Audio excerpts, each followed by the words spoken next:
Rahayu. Rahayu.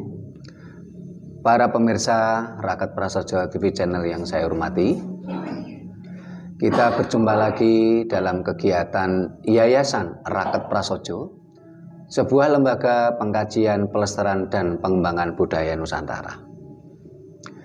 Nah, para pemirsa yang kami hormati, di dalam di komentar di video kita kemarin ada pemirsa yang bertanya, itu kalau menjelang mengadakan kegiatan prosesi perkawinan itu kan kita harus sowan mohon doa restu ke Pedhanyangan. Tentunya di sini kan timbul pertanyaan, sebenarnya Pedhanyangan itu apa atau siapa gitu. Terus kalau kita sowan, ritual ke Pedhanyangan itu apa yang kita bawa? Dan ini akan kita jadikan tema. Sebenarnya Pedhanyangan itu apa atau siapa?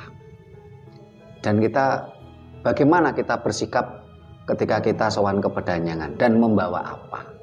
Nah, ini untuk mewakili para pemirsa ini, Mas Hadi mau nanya apa ini, Mas Hadi? Rahayu Romo. Rahayu, Mas Hadi. Ingin saya tanyakan masalah Pedhanyangan itu, apakah benar Pedhanyangan itu yang babat alas atau yang yang bikin desa gitu? Iya. Yang babat alas. Nah, Mas Anton, ditanyakan ini, Mas Anton, silakan Mas Anton. Kalau danyang itu kata orang katanya itu demit gitu. Nah, demit ya. Apa benar itu kata orang itu? Iya, terima kasih Mas Anton. Iya. Nah, para pemirsa yang saya hormati, sekarang yang kita bahas pertama adalah danyang itu sebenarnya siapa atau apa gitu ya.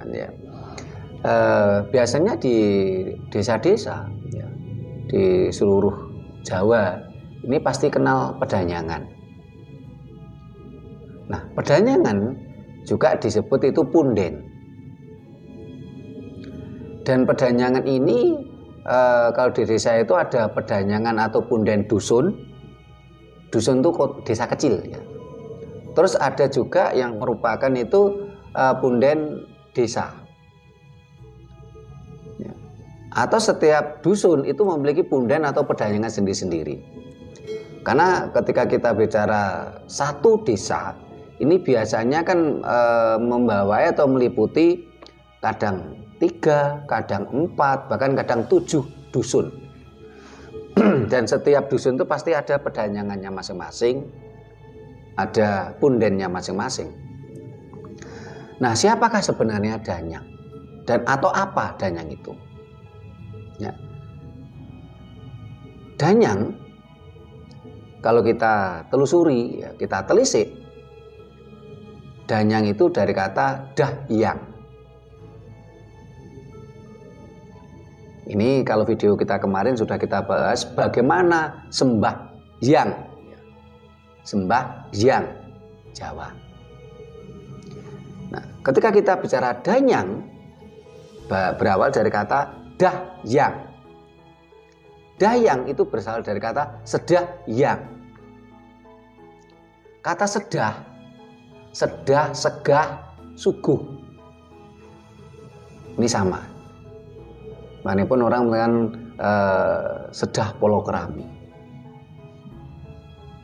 Sedah, segah, suguh. Sehingga orang-orang yang pergi ke Pedhanyangan biasanya mesti suguh. Suguh itu bagaimana? Suguh itu ya biasanya membawa ubur ampe ritual. Apa saja ubur ampe ritualnya. Dan itu suguh. Ini yang seringkali oleh para kaum agamis, ini yang menjadi alasan mereka menyerang kita. Oh, ini nyembah demit katanya, Mas. Anton tadi, Danyang itu demit, nyembah demit. Kenapa? Karena mereka tidak paham tentang ilmu kita. Mereka tidak paham tentang budaya kita. Dan anehnya, mereka kaum agamis itu kan dayoh. Diako itu tidak, itu kan mereka kan dayoh. Ajaran itu kan ajaran dayoh. Ini kan sesuatu yang lucu dan kurang ajar gitu loh. Dayoh. Ketika dayoh itu melihat apa yang dilakukan tuan rumah, loh, dia berani kepo, berani menyerang, berani membuli, menjelek-jelekan tuan rumah, kan namanya dayoh kurang ajar gitu. Seharusnya bagaimana? Mereka sebagai pendatang, sebagai dayoh, sebagai tamu, seharusnya itu kan jadilah tamu yang baik, hormati yang tuan rumah. Nggak usah kepo, nggak usah mencampuri urusan yang tuan rumah. Kalau perlu malah ngikut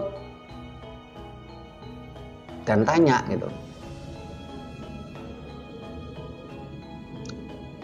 Nah, contohnya kan begini, saat ini Mas Hadi, Mas Anton itu kan sebenarnya kan tadi bertamu ke rumah saya. Kalau saat ini kan kita di sanggar, dan sanggar ini kan saya dedikasikan untuk organisasi, otomatis ini milik bersama, digunakan bersama manfaatnya. Tapi ketika tadi sebelum ke sanggar kan ke rumah saya. Nah, otomatis Mas Hadi, Mas Anton bertamu ke rumah saya kan seharusnya menghormati saya selaku tuan rumah. Nggak perlu kepo, nggak perlu ikut campur apa yang saya lakukan. Lihat saja. Kalau ingin tahu tanya, pelajari. Baik ikuti. Kalau nggak baik, merasa nggak cocok, ya sudah pamitan aja pulang. Kan ibaratnya seperti itu. Ini kan dayoh-dayoh kurang ajar di negeri kita ini. Dayoh berani ngatur yang punya rumah, mencampuri urusan yang tuan rumah, bahkan membuli, menyerang. Ini kan dayoh-dayoh yang kurang ajar gitu. Bukan dayoh yang baik gitu. Nah, ini seharusnya itulah tata krama seorang dayoh, seorang tamu. Hormati yang tuan rumah. Nggak usah kepo, nggak usah ngikut mencampuri urusan tuan rumah. Kalau dipandang baik, ikuti malahan. Hormati tuan rumah. Karena apa? Kata bijak mengatakan, di mana tanah dipijak, di situ langit dijunjung. Ini dayoh yang baik gitu loh. Jangan jadi dayoh yang kurang ajar. Nah, mari kita pelajari. Biar yang belum tahu menjadi tahu.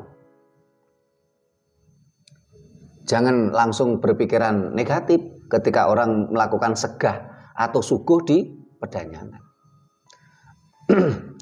Danyang dari kata sedah yang. Yang itu merupakan sesuatu penghormatan. Penghormatan atau sesuatu yang kita hormati. Dan itu bisa berarti adalah manifestasi Sang Maha Pencipta. Itu bisa berarti manifestasi alam semesta yang perlu kita hormati dan kita perlu bersinergi. Karena di dalam ajaran Jawa itu landasannya adalah serat teles atau alam semesta. Yang itu bisa bermanifestasi Sang Maha Pencipta atau pada alam semesta. Sedah itu kan tadi segah suguh, nyugui. Suguh, ya. Apa saja yang kita suguhkan? Yang kita suguhkan biasanya, kalau orang Jawa bilang, orang Jawa biasanya tradisinya pakai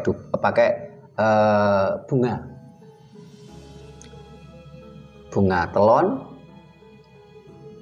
atau tergantung kebutuhan ya, atau tergantung tradisi di setiap pedanyangan itu berbeda-beda. Bunga telon, bunga poncowarno, atau bunga setaman. Ini setiap pedanyangan dusunnya itu berbeda tradisinya. Pakai bunga. Setelah itu juga selain bunga, itu membawa cok bakal. Ubur ampe cok bakal. Selain, apa saja cok bakal? Cok bakal itu biasanya ditaruh di takir. Di situ ada biji-bijian, ada kelapa, terus ada biji-bijian, terus empon-empon, dan juga telur. Telurnya di sini telur ayam kampung ya, bukan telur horen. Ya. Kenapa kok membawa cok bakal? Cok bakal tadi kan biji-bijian. Nah, setelah itu ada juga empon-empon, bumbu, telur, ya. Telur ayam kampung, dan biasanya minyak wangi. Mengenai aroma minyak wangi, biasanya setiap daerah tradisi masing-masing atau selera dari yang suguh tadi. Terus setelah itu kinangan, membawa kinangan, dan juga biasanya bawa rokok. Rokoknya biasanya rokok kretek atau rokok klobot, atau biasa juga klobot menyan. Ini yang dibawa. Ini yang tadi tanyakan di pemirsa, enggak tahu, saya lupa saya siapa namanya yang tanya itu. Tanya, Romo kalau ke Pedhanyangan itu bawa apa saja? Itu tadi yang dibawa. Bunga, jenis-jenis bunga yang dibawa itu biasanya tergantung tradisi masing-masing. Bisa bunga telon, boncowarno, atau setaman. Terus membawa cok bakal. Cok bakal itu isinya adalah biji-bijian, empon-empon atau bumbu-bumbu, termasuk klopo sairis gitu. Ya, bumbu empon-empon, dan setelah itu telur ayam kampung. Terus ada kinangan, ada rokok, dan minyak wangi. Ini yang dibawa. Setelah itu kita juga bakar dupa. Kita bakar dupa di situ. Itu yang dibawa. Nah, barangkali hal lihat semacam inilah bagi orang-orang yang kadangkala itu tadi agamis tadi kadang-kadang tahu-tahu menyerang. Nah, kenapa kok membawa cok bakal? Kinangan juga dalam bentuk bakal. Rokok pun yang dibawa juga rokok klobot, kelembak menyan, atau minimal rokok kretek. Karena tadi danyang dari kata sedayang. Biasanya berawal dari siapa sedayang atau punden ini? Dulu desa-desa yang kita huni itu kan merupakan hutan belantara. Hutan belantara. Dan biasanya yang mau mulai atau miwiti pembukaan lahan tadi, inilah yang dikatakan sing babat alas atau bedah kerawang. Nah, orang yang babat alas, miwiti babat alas, bedah kerawang, itu tentunya orang-orang yang memiliki kelebihan, keberanian. Kalau nggak punya kelebihan dan keberanian, ya nggak berani mas, karena hutan belantara. Nah, orang-orang yang memiliki keberanian, punya kelebihan, ini biasanya orang-orang yang dekat dengan alam semesta, yang dekat dengan Sang Maha Pencipta. Mereka biasanya menentukan satu titik untuk tempat mereka memundi-mundi, itulah dikatakan punden. Memundi-mundi siapa? Sang Maha Pencipta. Memundi-mundi alam semesta, bersinergi, harmonisasi dengan alam semesta. Karena itulah syarat utama. Ini biasanya kalau ke Pedhanyangan itu harus membawa cok bakal tadi.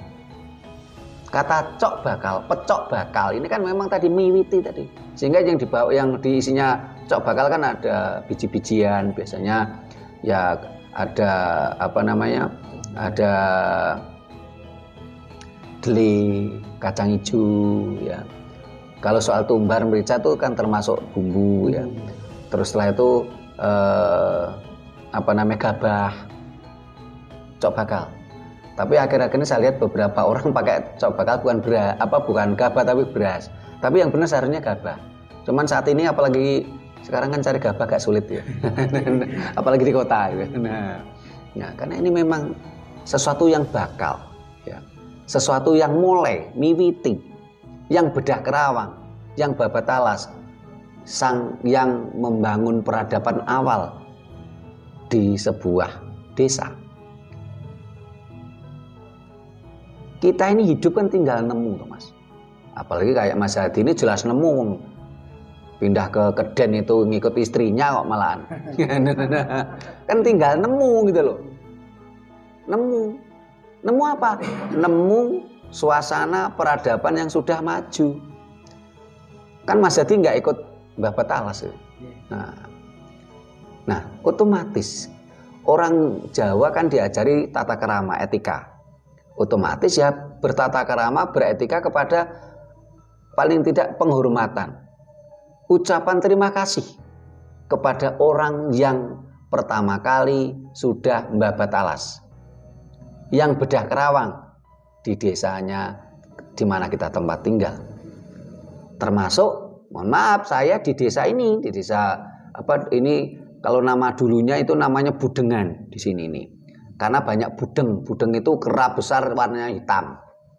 Sekarang menjadi nama Bumiayu, Kecamatan Kedung Kandang, Kota Malang. Sehingga saya pernah juga kita ke Pedanyangan di sini. Di sini pedanyangannya itu Putri Kuning.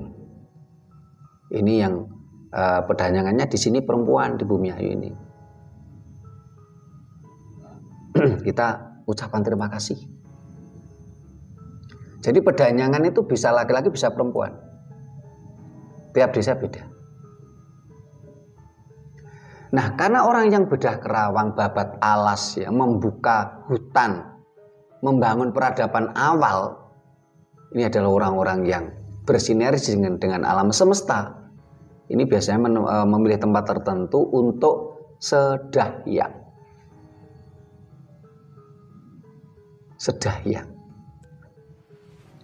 Dan biasanya sang babat alas itu juga biasanya bermukim di situ. Sehingga biasanya di beberapa tempat itu punden itu biasanya agak lebar biasanya. Tapi kadang-kadang juga tergerus oleh zaman, kadang-kadang tinggal kecil ya. Tapi biasanya tempat sedayangnya itu yang tetap dijaga. Kalau untuk tempat tinggalnya biasanya sudah mulai bergeser. Karena tentunya orang yang bedah kerawang tadi kan akhirnya punya anak cucu ya. Ya, akhirnya biasanya perkembangan zaman. Tapi kalau tempat sedahyang tadi, tempat sang orang yang buka hutan tadi, yang bedah kerawang tadi ini kan biasanya sedahyang. Nah, di situ biasanya tetap dihormati sebagai sedahyang atau punden. Nah, akhirnya dalam perkembangan atau istilahnya mulur musrete tembung kalau bahasa Jawanya atau morfologi bahasa, dahyang menjadi danyang. Jadi tempatnya danyang adalah pedanyangan.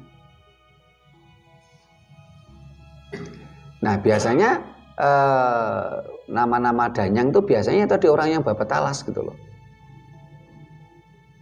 Namanya tadi sebelum kita rekaman kan Mas Puji yang di dekatnya Kampung Warna-Warni, di sana itu pedanyangannya, karena dulu kan pada masa Kadipaten Malang ya, di situ kan Ketemenggungan, sehingga di tempatnya Mas Puji itu pedanyangannya namanya Tumenggung Sairan. Karena barangkali yang pertama menempati itu Eyang Sairan itu tadi. Kebetulan di Kadipaten dia tempakannya Tumenggung. Kalau Mas Hadi tahu nggak nama pedanyangan di tempatnya Mas Hadi? Namanya siapa Mas? Mbah Puger. Mbah Puger.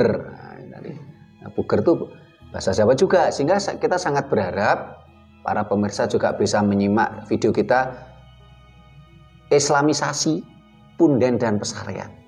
Itu yang kita prihatinkan. Islamisasi garis miring Arabisasi punden dan pesarean. Mereka adalah leluhur-leluhur kita dengan nama-nama Jawa. Oh, tahu-tahu diislamisasikan. Ini kan juga lucu, Bu. Wong mereka itu udah meninggal sekian ratus tahun yang lalu. Ini juga hasilnya kita harus memahami, inilah sedahyang. Sedahyang kita tempat sedahyang. Tempat mulai awal yang babat alas atau buka hutan atau yang bedah kerawang tadi melakukan persembahan sedahyang. Tempat dia manekung, manembah di situ.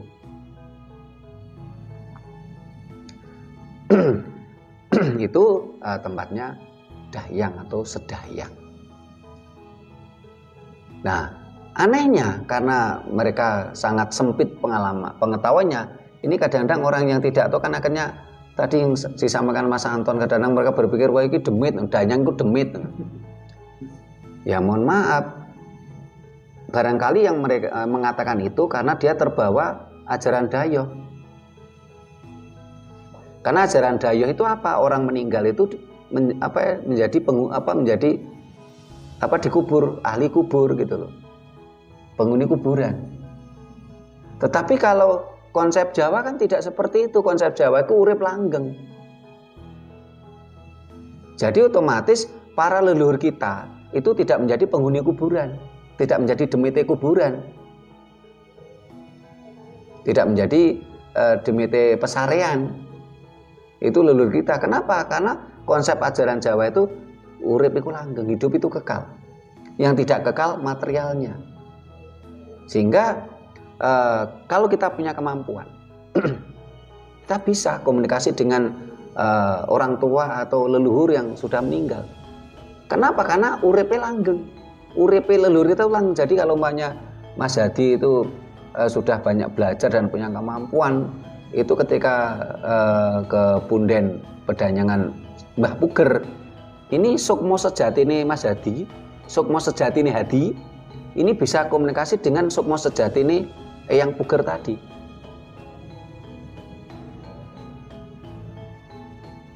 Termasuk mamanya kalau orang tua kita udah meninggal, kita masih bisa komunikasi karena urip itu langgeng.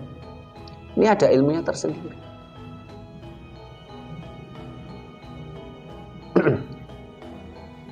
Jadi tidak ada ceritanya orang yang babat talas yang sedahyang tadi menjadi demit, itu tidak ada.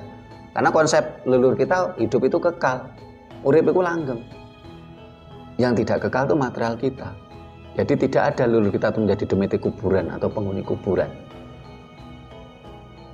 Ada yang ditanyakan lagi, Mas Hadi? Nah, silakan Mas Hadi. Berarti dahyang itu bisa juga di situ tempat makamnya itu ya? Iya. Bukan makam, pesarean. Pesarean. Ya, makam itu kan bahasa Arab soalnya. Oh, iya. Yeah. Berarti bisa juga pesareannya Mbah gitu tadi. Iya, iya. Oh. Yeah. Berarti rumahnya juga bisa juga di situ, Pak. Di sekitar situ. Oh, oke. Paham loh. Iya.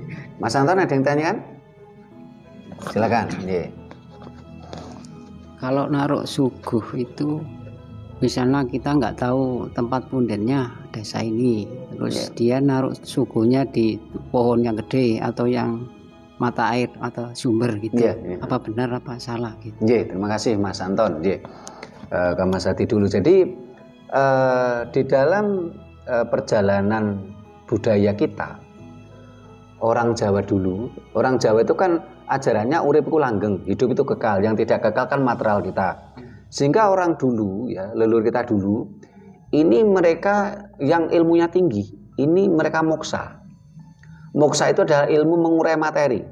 Jadi dan ini terbukti secara pengetahuan apapun, ilmu apapun. Jadi bahwasanya tubuh manusia ini berasal dari alam semesta yang terdiri dari 4 anasir. Tanah, air, api, udara. Sehingga kalau leluhur kita dulu itu sudah tiba waktunya, dia moksa, tubuhnya diurai. Yang air kembali ke air, yang api kembali ke api, yang tanah kembali ke tanah, yang angin kembali ke angin. Moksa, diurai materialnya. Sukma sejatinya melanjutkan perjalanan berikutnya menuju kepada Sang Maha Pencipta. Tetapi dalam perkembangannya orang Jawa juga lama-lama karena tidak mampu moksa, kadang-kadang itu mereka moksa dibantu itu dibakar. Karena ketika material orang yang sudah ditinggal sukmo sejatinya itu kan menjadi layon, ya. Layon ini kan sebenarnya sampah. layon atau mayit ini kan sampah sebenarnya. Tubuh kita ini kan sampah. Sampah kehidupan sebenarnya. Sehingga karena itulah di mana tempat kuburan itu pasti tanahnya gersang, tandus, karena teracuni oleh tubuh-tubuh manusia tadi. Coba Mas Hati lihat sambil jalan-jalan ya, yang dulunya kuburan-kuburan kan di tanahnya tandus. Karena memang tanahnya teracuni oleh sampah tubuh manusia. Karena itulah leluhur kita dulu memiliki konsep apa? Moksa yang ilmunya tinggi. Yang ilmunya tidak tinggi itu moksa dibantu dengan cara dibakar, diure. Ketika dibakar itu kan yang air ya kembali ke air. Saya pernah melihat Ngaben di Bali. Ibunya salah satu sesepuh kita, Bapak Ida Bagus Putuswato. Nah, mudah-mudahan nanti upacara ngabennya nanti bisa ditayangkan sama Mas Puji. Karena kemarin kita ngikuti upacara ngaben tadi itu ketika mayat itu dibakar keluar airnya. Yang air kembali ke air. Kalau api jelas kan namanya dibakar kembali ke api. Udara jelas. Sehingga mayat itu ketika dibakar juga ada letupan. Letupan. Yang angin kembali ke angin. Yang karbon, tanah juga kembali menjadi abu. Termasuk tulangnya itu dipilih. Biasanya terus dilarung ke laut. Supaya sukmo sejati kita tidak kemelekatan dengan raga. Karena raga itu hanya sekedar kendaraan. Kendaraan sukmo sejati kita untuk menuju perjalanan berproses ke berikutnya. Sehingga itulah ajaran Jawa juga mengajarkan supaya kita menjaga baik raga kita, karena ini adalah kendaraan kita, kendaraan sukmo sejati kita. Sebenarnya dengan konsep ini luar biasa, karena saat ini di mana-mana kebingungan tempat penguburan kan saat ini, apalagi kota-kota besar. Loh, leluhur kita dulu, padahal kalau dipikir zaman dulu itu kan masih banyak hutan belantara. Itu pun sudah berpikir seperti itu. Sesuatu yang sangat ilmiah, sangat sangat visioner sekali gitu loh. Coba kalau kita kembali ke jati diri kita, nggak bingung kuburan, nggak bingung tempat pesarean.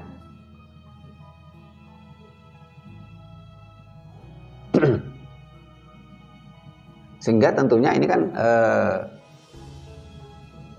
barangkali bisa menjadi pemikiran kita bersama ini. Sehingga kita sangat sayangkan ya, kemarin ada salah satu desa itu yang nggak tahu karena problem SARA atau gimana, ada suatu kelompok yang ingin melakukan kremasi dilarang. Ini kan saya lihat ini sesuatu diskriminatif tersendiri dari pemerintah desa tersebut gitu loh. Padahal ini sangat visioner sekali, sangat ilmiah. Tapi karena kefanatikannya, dia akhirnya nalarnya nggak berpikir dengan baik gitu. Kasihan. Nah, dalam perkembangannya juga ada yang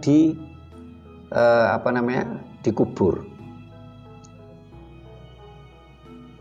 Termasuk di Bali itu kalau umpamanya ada orang meninggal, yang namanya orang meninggal itu kan tidak semayanan, tidak janjian. Nah, kadangkala ketika salah satu keluarga kita meninggal, kita pas nggak punya duit, ini biasanya dikubur dulu, disarekke. Karena kata kubur itu kan bahasa Arab, bahasa Jawa nggak kenal kubur. Orang Jawa bilang disarekke. Di mana? Di pesarean. Nah, ini kan kadang-kadang anak muda sekarang banyak yang nggak kenal loh pesarean, taunya kuburan. Padahal kubur itu bahasa Arab gitu loh. Sama dengan makam tadi. Nah, Jawa itu pesarean. Sehingga ada istilah itu setro gondo mayit. Setro atau pasetran itu ya pasarean tadi. Di pasetran tentunya gondo mayit. Ini kalau dalam pewayangan tempatnya Betari Durga ini. Nah, astana itu sebenarnya tempat bersemayam. Sehingga ada istana, ada astana.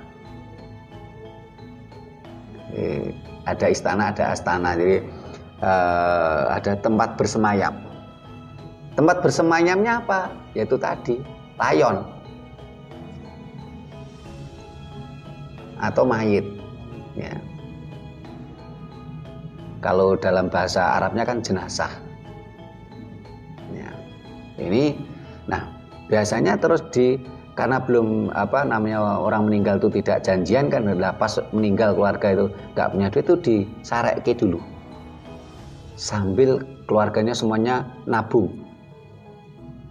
Pertanyaannya, apakah untuk melakukan pembakaran mayat atau ngaben itu biayanya besar? Sebenarnya tidak. Yang besar itu adalah, mohon maaf, karena orang Jawa, orang Nusantara ini kan penuh dengan tata kerama. Tentunya layone menungso ora padha karo batangi kucing. Ini namanya penghormatan. Enggak seperti di sono, ketika ada orang mati garuk nih pasir terus diuruk gitu aja. Sehingga walaupun nggak terlalu dalam nggak apa-apa, cuman berduser garuk mayat diuruk nih seperti batangi kucing. Nah karena di sana pasir panas ya, walaupun nggak terlalu dalam ya nggak bau. Nah kalau di tempat kita nggak dalam ya bau, karena tanahnya kita bagus. Sehingga di dalam peradaban Nusantara, khususnya Jawa ini penuh dengan tata kerama. Layone menungso ya kudu diajeni. Bahkan walaupun itu musuhnya. Dalam cerita umpamanya berakhirnya kerajaan Singhasari. Dalam sejarah diceritakan Raja Kertanegara. Waktu itu prajuritnya kan sedang dibawa Raden Wijaya ke ekspedisi Pamalayu. Nah, musuhnya Prabu Jaya Katwang ini kan menyerbu. Padahal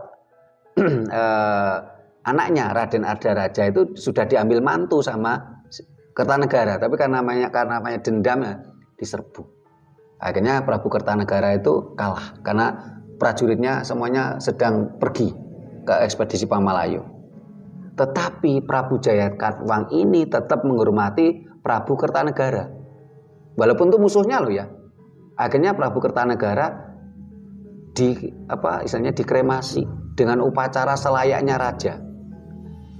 Dan diprabukan di Candi Kertanegara. Yang sekarang di Singosari. Tata keramanya tinggi leluhur kita itu. Walaupun musuh loh menghormati. Seorang raja ya diperlakukan, dihormati selayaknya raja. Apalagi kalau itu keluarga kita. Sehingga ini yang menjadikan mahal. Kalau untuk pembakarannya nggak terlalu mahal gitu loh. Ubo rampe upacara ini yang mahal. Ini semakin tinggi tingkat ekonominya dan derajatnya semakin tinggi. Sehingga saya pernah baca itu keluarga Cokorda itu raja di Bali ya. Ini ketika melakukan ngaben itu bisa habis 1 miliar. Tetapi di Bali upacara ngaben itu menjadi destinasi wisata. Karena memang sesuatu ini kan sesuatu yang unik. Dan ini orang Eropa seneng gitu loh. Dan itu mendatangkan duit gitu loh. Dan dari keluarga yang meninggal itu tidak perlu susah gitu loh. Karena susah itu malah gandoli kepergian sang sukmo sejati yang meninggal tadi. Dan dengan di ngaben atau dibakar tadi membantu yang sukmo sejati yang meninggal supaya tidak kemelekatan. terhadap raganya. Tapi kalau orang-orang biasa ya nggak sampai 1 miliar gitu loh. Yang nggak tahu berapa puluh juta saya nggak tahu. Dan kalau di Jawa ini juga ada tempat-tempat tersendiri.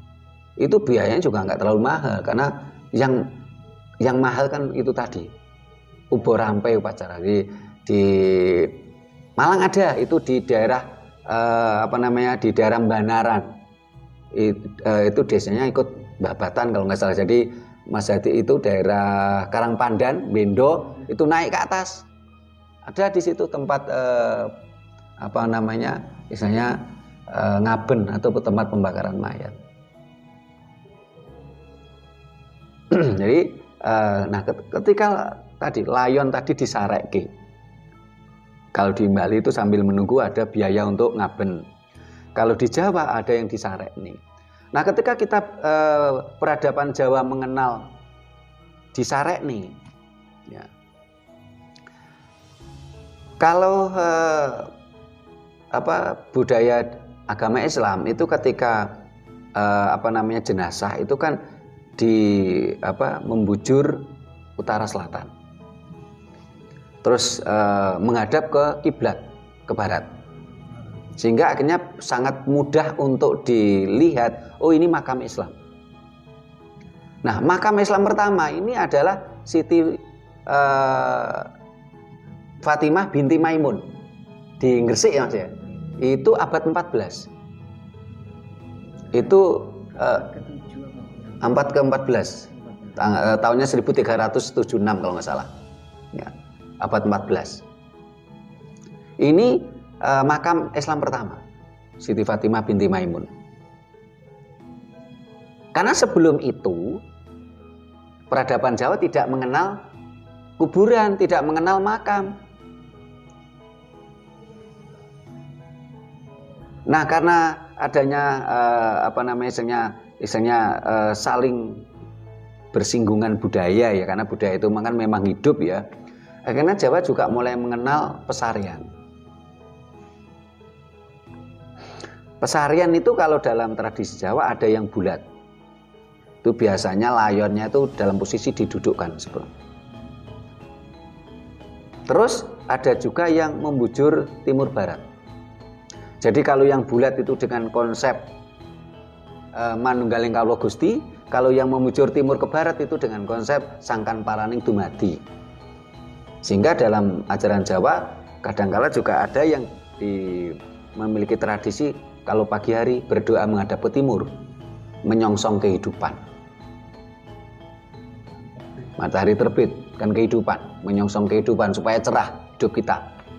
Kalau sore menghadap ke barat, matahari tenggelam, itu ada ajaran Jawa seperti itu ya. Tetapi kembali ke punden tadi atau ke pedanyangan tadi. Jadi pedanyangan itu biasanya kebanyakan itu bulat, bulat. Atau biasanya kalau umpamanya sang bedah kerawang tadi dibakar atau moksa, itu di situ cuman biasanya punden itu ditengarai dengan batu, karena di situ tempat melakukan sedahyang, tempat bagaimana kita berharmonisasi dan bersinergi dengan alam semesta, tempat sedahyang. Nah biasanya yang babat alas atau bedah kerawang tadi rumah huniannya biasanya dekat situ biasanya.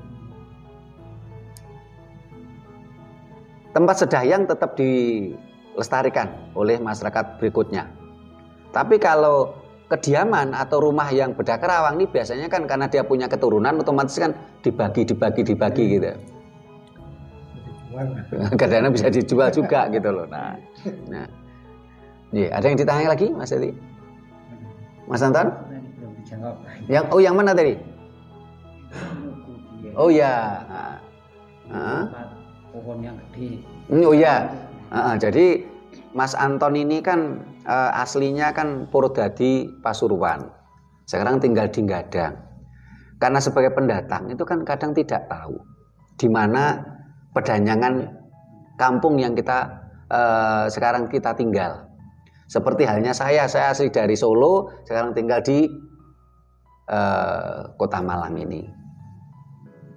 Kan awalnya saya juga nggak tahu gitu loh. Siapa yang bedah kerawang ini? Saya awalnya di tempat kami di Bumiayu ini awalnya saya mendapatkan info itu yang bedah kerawang itu Kiai Parseh Jaya. Namanya Kiai Parseh itu dari Madura, Kiai Jaya itu dari Banten. Awalnya saya dapat info seperti itu. Setelah itu saya telusuri. Ternyata Kiai Parseh Jaya ini adalah ulama yang menyebarkan agama Islam di Bumiayu. Nah, ketika di sini ada orang menyebarkan agama Islam, berarti di sini sudah ada orangnya sebelumnya. Secara logika kan begitu, gitu loh. Sudah ada pendahulunya di sini, sudah ada peradaban di sini, sudah ada kehidupan, sudah ada masyarakat, sehingga Kiai Parseh Jaya ini di sini menyebarkan agama Islam. Saya telusuri, oh berarti yang bedah kerawang Bumiayu yang dulu namanya Budengan ini bukan Kiai Parseh Jaya. Saya telusuri, akhirnya saya menemukan cerita dari para orang-orang tua di sini. Ini yang bedah kerawang di sini dulu namanya Putri Roro Kuning. Di sini ini yang bedah kerawang di Bumiayu ini, Putri Roro Kuning. Sehingga saya biasanya suguhnya Eyang Putri Roro Kuning. Nah ini kalau kita bisa mencarinya. Kalau tidak, bagaimana? Kemarin tadi Mas Anton, misalnya pas delala ada pohon besar yang ada mata airnya, enggak apa-apa ke situ. Biasanya kalau di punden-punden desa lain kan biasanya malah itu, biasanya di pohon besar, dekat mata air. Karena itu tadi orang yang bedah kerawang, yang buka hutan, yang babat talas, ini kan tentunya untuk memenuhi kebutuhan hidupnya kan dia bercocok tanam, otomatis mencari di situ mata air. Karena pada waktu itu kan untuk memenuhi kebutuhan kan dia bercocok tanam waktu itu. Ya. Tidak seperti sekarang. Sekarang walaupun kita bukan petani ya bisa makan beras kalau sekarang. Ya. Nggak apa-apa, bagus itu Mas kalau entah itu di pohon besar atau yang ada. Sebenarnya nggak usah takut dikatakan syirik, nggak perlu dikatakan kafir. Toh kita ini kan bukan kita tidak tertutup dari kebenaran kok. Bahkan kita menyampaikan kebenaran. Kita harus berterima kasih. Kita harus bersyukur. Kita ini kan tinggal nemu kehidupan ini. Mas Anton dari Purwodadi terus ke Gadang, Kota Malang kan tinggal nemu kota rame. Kita tinggal menikmati. Kita tidak ikut bedah kerawang atau buka hutan gitu. Udah bagus di situ. Atau biasanya kita juga bisa suguh atau berdoa di rumah kita. Toh kan satu desa. Ini kalau kita ketemu, baguslah kita tahu, kalau enggak dengan itu di rumah kita. Kalau atau di rumah tata caranya gimana? Menghormati danyangnya, cara menghormatinya kalau di rumah. Ya kalau coba Mas dengan mic nanti biar pendengar juga tahu yang ditanyakan. Kalau mau menghormati danyangnya dari rumah itu tata caranya gimana? Oh gitu, nggih. Kalau kita di rumah tata caranya bagaimana? Tadi kita sampaikan kalau kita ke pedayangan tadi kan bawa bunga ya, terus pakai cok bakal ya, terus minyak wangi, terus rokok, terus kinangan ya. Nah, kalau kita di rumah ya pada hari-hari tertentu biasanya pedayangan itu juga punya hari sakral tersendiri. Mas Hadi ingat di desanya itu, di sana biasanya apa yang jadi hari sakral pundennya Mbah Puger itu? Nggak ingat ya, jadi itu. Ya kalau tidak ingat, dalam tradisi Jawa itu ada hari yang disakralkan. Yaitu apa? Selasa Kliwon atau Jumalegi atau Jumat Kliwon. Hari-hari yang disakralkan. Jumalegi enggak daerah sini. Nah, jadi pada waktu malam Jumalegi itu kita suguh dengan Lubo Rampe tadi. Berarti hanya 35 hari sekali. Tapi kalau keseharian kita meditasi pakai dupa ya cukup dupa saja, yang pakai peralatan sekali waktu bawa bunga itu tadi ya. biasanya juga selain tadi yang saya sampaikan juga biasanya ditambah lagi, yaitu apa? Biasanya bawa kopi pahit, teh, air putih, bahkan juga kadang susu. Ini kalau pergi ke punden juga itu biasanya ditaruh kadang gelas, entah itu gelas beling atau gelas plastik gitu. Tetapi itu tadi, di dalam ajaran Jawa tidak ada ajaran pemaksaan untuk melakukan ritual-ritual itu. Barangkali karena inilah akhirnya tradisi kita bergeser. Karena yang dibutuhkan itu kan kesadaran. Jadi Jawa itu kesadaran, bukan pemaksaan. Tidak ada sesuatu yang wajib gitu loh. Barangkali karena konsep inilah akhirnya tradisi kita juga, karena orang semakin hari semakin tidak sadar, akhirnya tradisi kita hilang. Padahal di situ kita merupakan bentuk penghormatan kita, bentuk rasa syukur kita, bentuk terima kasih kita pada leluhur yang bedah kerawang. Ya minimal kalau tidak ada biaya ya sekali waktu itu Mas, yang penting kita pakai dupa, bunga sekali waktu, terus kopi pahit, teh, air putih ya. Kalau tidak ada ya sudah dupa saja. Kalau mendoakannya gimana? Kalau berdoanya buat yang babat alas atau yang pedanyangan itu, cara berdoanya itu gimana Mas? Tata caranya? Terima kasih. Terima kasih Mas Anton. Di dalam ajaran Jawa tidak mengajarkan dogmatis, sehingga tidak ada doa khusus. Yang terpenting adalah inti dari doa tadi, satu, mengucapkan rasa terima kasih, rasa syukur kepada eyang leluhur yang sudah bedah kerawang tadi. Terus yang kedua, kita mendoakan semoga beliaunya ini masuk kaswarganing Gusti. Ingat, surga, swarga itu bahasa Jawa lalu ya, bukan bahasa Arab, dan itu milik kita, milik orang Jawa. Manjing kaswarganing Gusti, pikantuk kanugrahane Gusti, mendapatkan anugerah Sang Maha Pencipta. Intinya di situ. Dan yang ketiga, kita mohon diberi tuntunan. Ini namanya nenuwun, bukannya nyuwun. Tidak perlu kita minta-minta sampai mendikte Tuhan, tidak perlu. Tuhan tidak perlu kita dikte. Kita minta diberi petunjuk, dituntun. Karena yang jelas, kalau kita berbakti, tentunya leluhur juga tidak akan negake keturunannya. Karena hukum alam itu nandur ngunduh. Kalau kita berbakti kepada leluhur, saya yakin leluhur pun tidak akan menegakan kita sebagai keturunannya. Nah, seringkali kita ini kan berbakti tidak mau, tapi minta terus, menuntut terus. Ini kan aneh kita ini. Kita nggak pernah berbakti pada leluhur, kita tidak pernah bersyukur dan berterima kasih pada leluhur yang membuka peradaban ini. Tapi kita selalu nuntut, selalu minta rezeki banyak, minta hidup enak, tapi kita lupa berbakti pada leluhur. Gambarannya begini, ya. Ketika tadi ya, ini contoh aja, tadi Mas Hadi, Mas Anton ke rumah saya, dan tentunya kan Mas Hadi dan Mas Anton tadi kan nggak perlu minta, Pak minta minum, kan enggak toh. Kan tidak minta.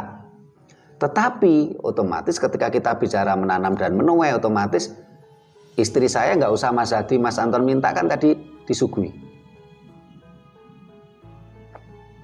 Sehingga secara otomatis pula ini tanaman. Ketika tamu baik, kita baik pada leluhur. Tentunya kita nggak perlu minta sesuatu pada leluhur, leluhur pun tidak akan menegakkan kita. Paham Mas Anton, Mas Hadi? Nah, inilah yang dinamakan nenuwun. Orang Jawa kan tidak ada konsepnya nyuwun, meminta-minta, berdoa meminta-minta itu tidak ada. Tapi kita nenuwun. timbal balik nandur ngunduh. Ada yang perlu ditanyakan lagi? Nah, Mas Hadi, nggak apa-apa. Ada tanya biar mewakili pemirsa biar jelas gitu. Yeah. Nah, itu tadi kan istilahnya nenuwun. Yeah. Nah, kalau umpama ini nenuwun seperti minta sekar waras gitu, gimana? Yeah. Tadi kita dikatakan selain nenuwun ya. Nenuwun itu bukan nyuwun, bukan minta gitu loh. Ketika kita bersinergi dengan alam, tentu raga kita pasti sehat. Raga kita sakit ketika kita tidak lagi sinergi dengan alam. Itu udah pasti. Sehingga ke dalam bahasan kita apa? Kemarin sembah raga. Jangan khawatir raga kita sakit. Kalau kita ini sudah bersinergi harmonisasi dengan semesta. Pasti sehat. Dengan kita berbakti pada leluhur-leluhur pun juga pasti tidak akan menegakkan keturunannya. Tidak akan menegakkan orang yang berbakti padanya. Ibaratnya ini Mas Hadi kan punya putra. Kalau putranya Mas Hadi itu berbakti kepada Mas Hadi, patuh, Mas Hadi tega nggak sama anaknya? Nah, enggak tega gitu loh. Walaupun sebenarnya Mas Hadi pun awalnya juga tidak menuntut anaknya itu untuk patuh. Tapi itulah tata krama. Ketika anak kita patuh, ya, walaupun kita tidak menuntut mereka untuk patuh, tapi karena mereka itu kita didik dengan baik dan patuh, otomatis kita pun juga akan memberikan perhatian pada anak kita. Tentunya kita sebagai orang tua dan leluhur itu juga merupakan orang tua kita. Mereka pun beliau-beliau tersebut juga tidak mungkin menegakkan kita sebagai keturunannya. Nih, ada lagi Mas Hadi? Mas Anton? Nah, udah, yeah. Jadi ini bahasan kita adalah dahyang itu siapa atau apa? Dahyang itu apa atau siapa? Ini yang sudah kita bahas. Jadi kalau ini kebetulan semua pendatang ini. Mas Anton aslinya Prodadi Pasuruan, jadi pendatang di Gadang. Mas Hadi yang aslinya Kota Malang, jadi pendatang di Poncokusumo. Saya yang asli Solo jadi pendatang di Kota Malang. Nah, ini memang kalau Mas Hadi masih enak lah karena di desa kan ketahuan ya, oh ini pundennya. Nah, kalau kita pendatang nggak tahu ya itu yang kita tetap harus berterima kasih, kita harus bersyukur, ya. Kita harus betul-betul berbakti kepada leluhur yang sudah bedah kerawang di mana kita tinggal. Nah, para pemirsa yang saya hormati, ini tadi bahasan kita atas permintaan para pemirsa. Bagaimana kalau kita ke Pedanyangan, apa yang kita bawa? Ya. Bagaimana kita berdoa? Kita tidak ingin menciptakan dogmatis baru, karena entah itu dogma lokal, entah itu dogma asing, itu mematikan nalar. Kita tidak ingin menciptakan dogma baru. Wong kita tidak menyukai adanya dogma asing, kok kita menciptakan dogma lokal, ya sama dengan bohong. Sehingga doanya silakan ciptakan sendiri dengan bahasa sendiri. Dengan kunci harus bersinergikan energi gelombang elektromagnetik di dalam tubuh kita dengan energi getaran elektromagnetik yang ada di alam semesta. Dan usahakan sukmo sejati kita mampu berkomunikasi dengan sukmo kawekas ataupun berkomunikasi dengan sukmo sejati leluhur kita. Itu kuncinya. Berkah doa silakan pakai bahasa sendiri yang benar-benar mantep. Jangan kita pakai bahasa orang lain yang kita nggak ngerti artinya. Tentunya nggak etis toh kita mosok berdoa atau berkomunikasi dengan leluhur kita pakai bahasa asing yang kita sendiri nggak ngerti artinya gitu loh. Nah, ini kan lucu, ini banyak orang-orang kita kan seperti itu, pergi ke tempatnya leluhur dia berdoa dengan bahasa asing, dia sendiri nggak ngerti artinya. Ini kan sesuatu yang apa ya, aneh tapi nyata gitu loh. Nah, para pemirsa yang saya hormati, demikian tadi bahasan kita sekaligus untuk menjawab pertanyaan pemirsa. Kami cukupkan sampai di sini dulu. Bila mana ada kata-kata kami yang kurang berkenan, tata krama kami yang tidak memadai, kami mohon maaf. Sampai jumpa di kegiatan kita lainnya. Rahayu. Rahayu.